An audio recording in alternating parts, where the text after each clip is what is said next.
हे का भावांनो, आज कंप्लीट 15 दिवस झालं. 15 दिवस गाडी दारात उभी आहे आणि आज म्हणलं बरं आहे जावं एखादी ऑर्डर येईल गुळाची बिळाची कांद्याची. कांद्याला तर बाजार नाही त्याच्यामुळे लय अवघड झाले. कांद्याची तर ऑर्डरच नाही आणि म्हणलं तर गुळा बिळाची कुठलं जळगाव उसळ ऑर्डर येईल तर दुसराच विषय आहे काय मिळाला.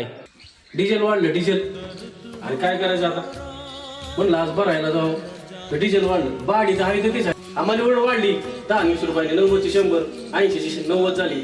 कसं काय करायचं सांगा. कसा धंदा करायचा आणि कसं कांदा भरायचं. अहो शेतकऱ्याचं तर मारण झाले जे सरकारने केले. आता गाडीवाल्याचं मारण केलं.